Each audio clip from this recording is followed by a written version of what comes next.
अब चलते हैं सब रूल 2 में। बहुत ज़्यादा इंपॉर्टेंट है, बहुत कान खोल के पढ़ लो भाई, समझ लो, नहीं समझ रहा बाहर में जाओ। लेकिन अगर पढ़ना है, पॉइंट एक एक समझने हैं तो भाई बना रहना पड़ेगा मेरी वीडियो में। कि अगर जो डिफेंडेंट है उसने रिटर्न स्टेटमेंट में दाखिल नहीं की, भाई साहब जो डिफेंडेंट है, प्लेंटिफ है, प्लेंटिफ का प्लेंट आया, डिफेंडेंट था, डिफेंडेंट ने अपना रिटर्न स्टेटमेंट ही दाखिल नहीं करा कोर्ट में, तो जो कोर्ट है प्लेंट में लिखे गए आरोप के आधार पर जजमेंट सुना सकती है। जो प्लेंटिफ ने प्लेंट में आरोप लगाए थे उन आरोप के हिसाब से जजमेंट दे देगी, क्योंकि डिफेंडेंट तो भेजा ही नहीं अपना रिटर्न स्टेटमेंट। अब क्या करना है, हमें मजबूरी में प्लेंट के आधार पर चलना होगा, तो आपका जजमेंट सुना देगी, बाकी समझिए। लेकिन अगर प्रतिवादी जो डिफेंडेंट है अंडर डिसेबिलिटी है, मान लीजिए उसकी तरफ से कोई स्टेटमेंट नहीं आया, रिटर्न स्टेटमेंट नहीं आया, लेकिन जो डिफेंडेंट है वो अंडर डिसेबिलिटी है, तो अदालत ये सीधे फैसला सुना देने से काम नहीं चलेगा, इस्तेमाल वो नहीं कर सकता। ये सुविधा है एक तरीके से कि अगर वो नहीं आया है, रिटर्न स्टेटमेंट नहीं आया, तो वो प्लेंटिफ के आधार पर जजमेंट सुना देगी। और लेकिन अगर अंडर डिसेबिलिटी था डिफेंडेंट, तो आप ये नहीं कर सकते, डायरेक्ट फैसला नहीं सुनाओगे, उसमें आपको नरमी अपनानी पड़ेगी, सीधे फैसला नहीं सुना सकते। आगे समझो। फिर भी कोर्ट चाहे तो वादी से सबूत मांग सकती है, वही वाला मैटर, कोलिजन वाला जो अभी अपना ऊपर पड़ा है, कि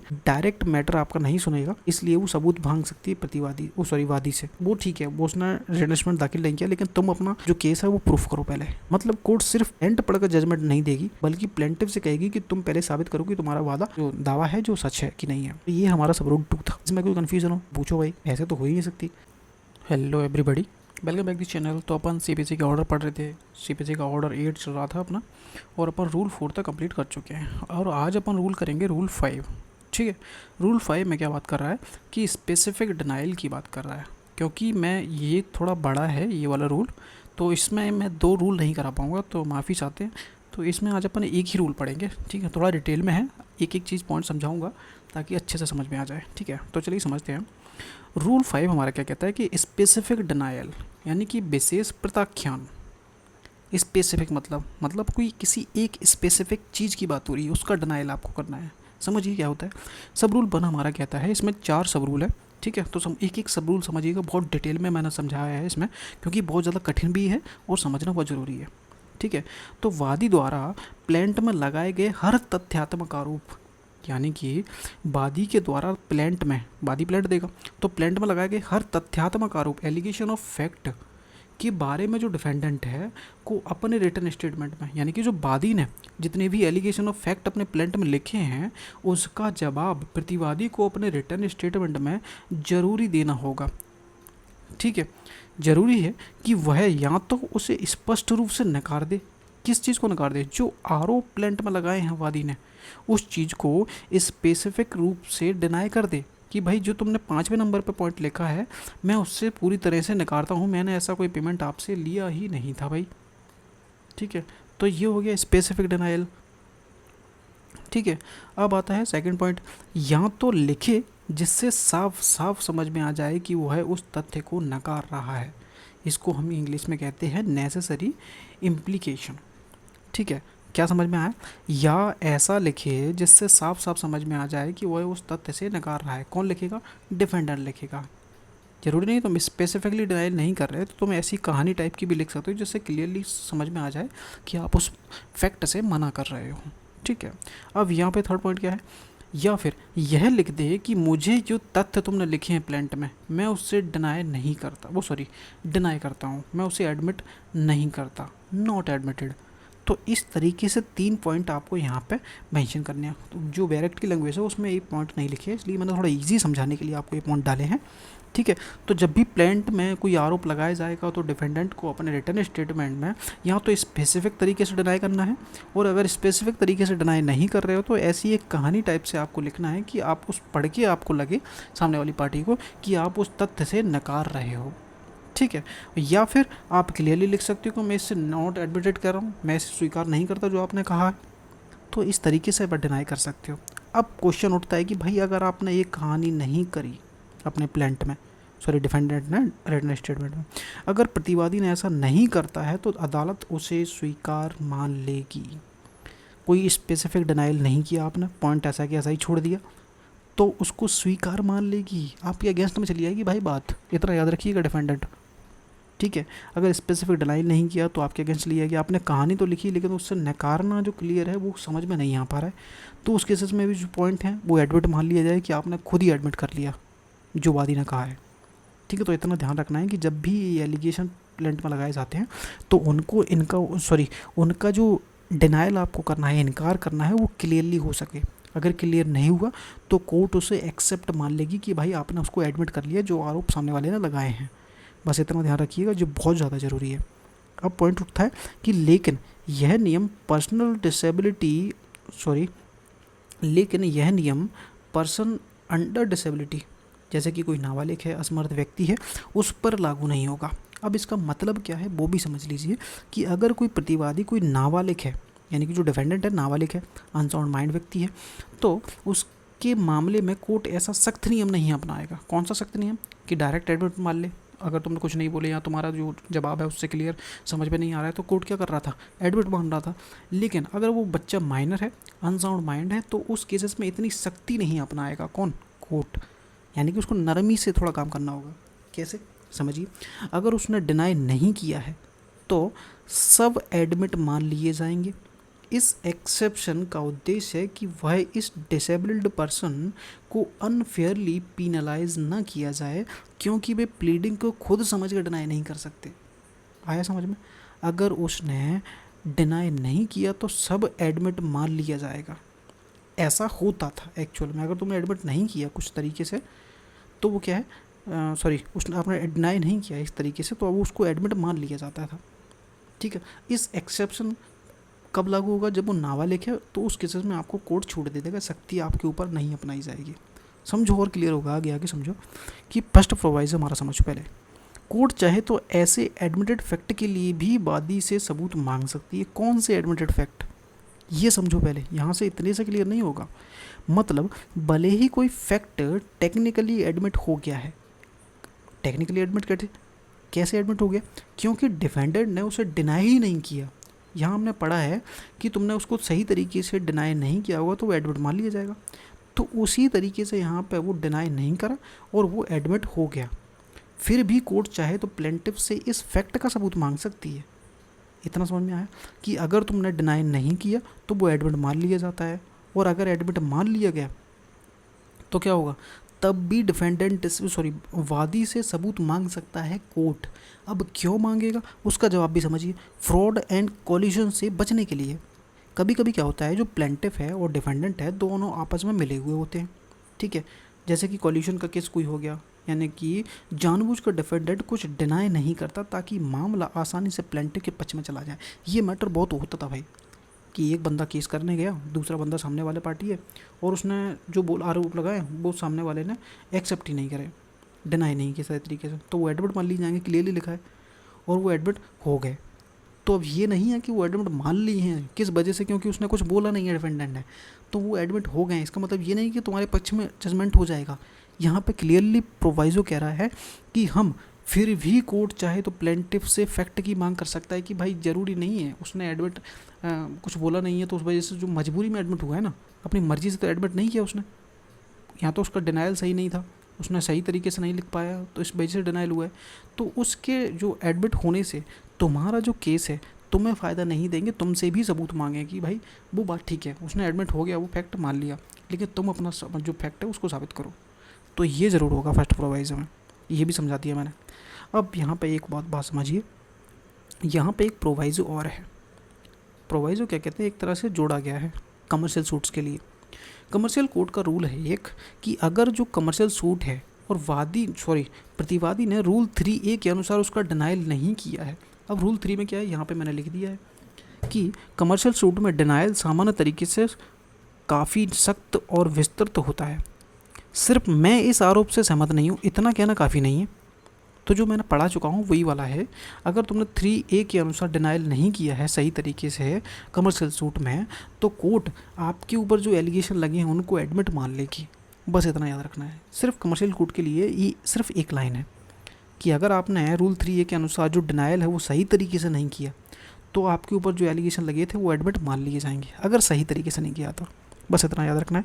अब चलते हैं सब रूल 2 में। बहुत ज़्यादा इंपॉर्टेंट है, बहुत कान खोल के पढ़ लो भाई, समझ लो। नहीं समझ रहा बाहर में जाओ, लेकिन अगर इंटेलिजेंट बनना है, पढ़ना है, पॉइंट एक एक समझने हैं तो भाई बना रहना पड़ेगा मेरी वीडियो में। सब रूल 2 हमारा समझिए कि अगर प्रतिवादी ने अगर प्रतिवादी ने कोई रिटर्न स्टेटमेंट प्लीडिंग दाखिल की, ठीक है, किसने? रिटर्न स्टेटमेंट दाखिल की है प्रतिवादी ने, तो न्यायालय जो है प्लेंट में लिखे गए फैक्ट के आधार पर फैसला सुना सकती है।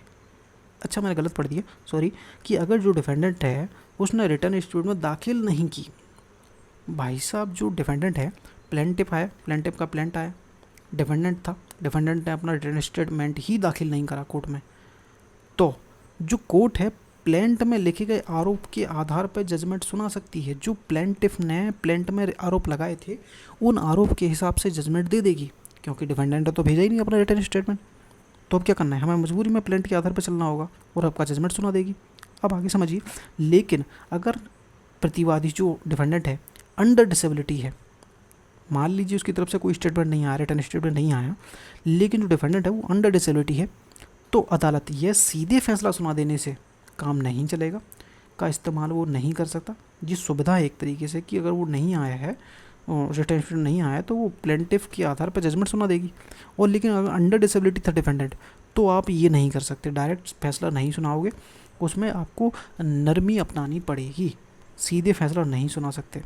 आगे समझो, फिर भी कोर्ट चाहे तो वादी से सबूत मांग सकती है, वही वाला मैटर कॉलिजन वाला जो अभी अपना ऊपर पड़ा है, कि डायरेक्ट मैटर आपका नहीं सुनेगा, इसलिए वो सबूत मांग सकती है प्रतिवादी वादी से, कि वो ठीक है, वो उसने रिटर्न दाखिल नहीं किया, लेकिन तुम अपना जो केस है वो प्रूफ करो पहले। मतलब कोर्ट सिर्फ प्लेंट पढ़कर जजमेंट नहीं देगी, बल्कि प्लेंटिव से कहेगी कि तुम पहले साबित करो कि तुम्हारा वादा जो दावा है जो सच है कि नहीं है। तो ये हमारा सब रूल 2 था। इसमें कोई कन्फ्यूज़न हो तो पूछो भाई, वैसे तो हो ही नहीं सकती। सब रूल 3 पे चलते। जब भी न्यायालय अपने डिस्क्रिशन पावर का इस्तेमाल करता है, जैसे कि प्रोवाइजो में हमने पढ़ा है ऊपर और सब रूल 2 में हमने पढ़ा है, तो उसे यह ध्यान में रखना होगा कि क्या जो डिफेंडेंट है उसका प्लीडर वो कर सकता था, क्या वो अपना वकील कर सकता था डिपेंडेंट, और या फिर क्या उसने वास्तव में वकील रखा था या नहीं रखा था। इन बातों को ध्यान रखना कोर्ट क्यों ज़रूरी समझ रहा है, यानी अगर डिफेंडेंट कमज़ोर स्थिति में है तो कोर्ट उसे थोड़ी छूट दे सकती है, यानी कि वो प्लीडर नहीं था उसके पास या वो रख नहीं सकता था, तो उस केसेस में उसको छूट दे सकती है कोर्ट। ये सब रूल 3 हमारा कहता है। और जब भी इस्तेमाल करेगा अपने डिस्क्रिशन पावर का, प्रोवाइजो में जो हमने पढ़ा था ऊपर और सब रूल 2 में ये अभी हमने पढ़ा है। अब क्यों ऐसा क्यों, मतलब जब कोर्ट डिस्क्रिशन पावर का इस्तेमाल करती है तो वह देखती है कि डिफेंडेंट ने अपनी बात सही तरीके से कोर्ट में रखी है या नहीं रखी है।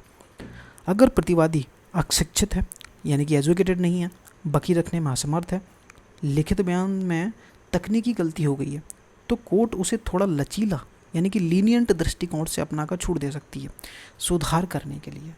भाई वो पहले से परेशान है यार, गरीब है, वकील करने के पैसे नहीं हैं, रिटर्न स्टेटमेंट में गलती हो गई है, नया नया बंदा है, नया नया सूट आया है, तो अब तो थोड़ा तरस खा जाओ सामने वाले के ऊपर।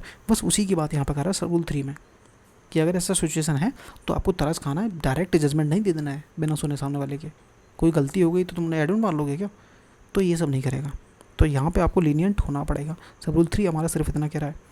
अब सब रूल 4 पर चलते हैं। सब रूल 4 हमारा कहता है कि जब भी इस रूल के आधार पर फैसला सुनाया जाएगा तो उसी हिसाब से डिक्री दी जाएगी और उस डिक्री पर तारीख होगी जिस दिन जजमेंट सुनाया गया था। अब मैटर क्या है समझो, नोट में मैंने डाल दिया है, यहाँ से क्लियर नहीं हो रहा था इसलिए।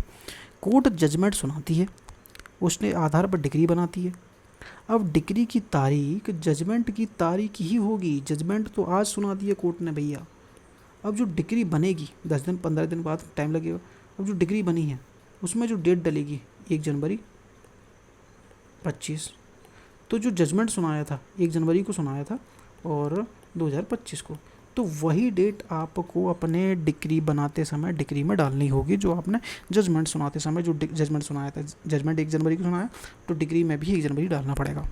तो वही यहाँ पे कह रहा है और कोई नौटंकी नहीं है। अब एग्जांपल है और थोड़ा समझ लो, क्लियर हो जाएगा कि प्लेंट का आरोप, अगर प्रतिवादी ने 1 के आधार पर तो 20,000 रुपये उधार लिए, प्रतिवादी ने 1 मार्च को 20,000 रुपये उधार लिए। स्थिति हमारी समझिए 2 स्थिति हैं। प्रतिवादी ने कोई रिटर्न स्टेटमेंट दाखिल नहीं किया, कोर्ट ने सीधे आरोप सही मानकर निर्णय दे सकती है। सिंपल सी बातें पढ़ाया भी। रिटर्न स्टेटमेंट आया लेकिन डिनाइल वैग्यू है, वैग्यू मतलब आधा अधूरा है, अस्पष्ट है, घुमा फिरा कर बोला गया है, तो वादी का जो आरोप है, वादी का आरोप गलत है। यह स्पेसिफिक डिनाइल नहीं है। अदालत मानेगी कि प्रतिवादी ने बात मान ली है, भले ही आपने स्पष्ट आधा अधूरा बोला हो, अस्पष्ट बोला हो, घुमा फिरा कर बोला हो कि वादी का आरोप गलत है, इस तरीके से आपने लिख दिया, तो कोर्ट उसको एडमिट मान लेगी, क्योंकि सही क्लियर नहीं हो रहा है। तो हम पहले पढ़ के आ रहे हैं भाई, आपको डिनाइल करना है, तरीके से करना है, इज्जत के साथ करना है। अगर इज्जत आपने नहीं दी डिनाइल को, तो आपका अगेंस्ट में चला जाएगा सूट, एडमिट मान ली जाओगे, आपके लौड़े लग जाएंगे। समझिए आगे स्थिति 3 समझिए, सही स्पेसिफिक डिनाइल क्या होंगे। मैंने वादी से कोई रकम नहीं ली है भाई, सीधा सीधा मैं बोल रहा हूँ अपने रिटर्न स्टेटमेंट पे, तो ये सही डिनाइल है। मैंने वादी से लिए तो हैं, 5,000 रुपये लिए हैं, जो कि 20,000 नहीं थे। सामने वाला 20,000 का आरोप लगा रहा है, लेकिन मैंने सिर्फ 5,000 रुपये लिए थे, तो ये हुआ डिनाइल सही तरीके से। ठीक है, अब नोट में एक चीज़ और मैंने डाली है, जो स्पष्ट नहीं उसे स्वीकार है, जो स्पष्ट नहीं करोगे वो स्वीकार मान लिया जाएगा। ठीक, ये हमारा है रूल 5। रूल 5 एक बार और समझ लीजिए क्या कह रहा है। रूल 5 हमारा कहता है कि डिनाइल होगा तो स्पेसिफिक होगा, स्पेसिफिक डिनाइल होगा। समझिए, प्लेंट दाखिल करता है वादी, यानी कि एलिगेशन ऑफ फैक्ट, प्रतिवादी को अपने रिटन स्टेटमेंट में स्पष्ट तरीके से डिनाइल करना होगा। अगर स्पष्ट तरीके से डिनाइल नहीं कर सकते हो, तो इस तरीके से साफ साफ लिखना होगा कि वह इस तथ्य ऐसा नज़र आए कि आप उस तथ्य में नकार रहे हो, उस अपनी कहानी में। या फिर आप सीधा सीधा मना कर सकते हो कि मुझे ये फैक्ट स्वीकार नहीं है, यानी कि नॉट एडमिटेड। अगर आप ऐसा नहीं करते हो, ये मतलब कि ये आप नहीं करते हो, तो वो फैक्ट एडमिट मान लिए जाएंगे। ठीक है, और अगर, लेकिन यहाँ पे एक छोटा सा प्रोवाइजो भी जोड़ा है कि पर्सन अंडर डिसेबिलिटी है, नाबालिग है, असमर्थ है, तो वहाँ पे ये लागू नहीं होगा। वहाँ पे आपको थोड़ी नरमाई अपनाई जाएगी, आपको थोड़ी छूट दे दी जाएगी। ठीक है, तो ये पूरा वही है कि आपको वीडियो पसंद आता है तो वीडियो को लाइक करना, चैनल को सब्सक्राइब करना। मिलते हैं नई वीडियो में। Thank you.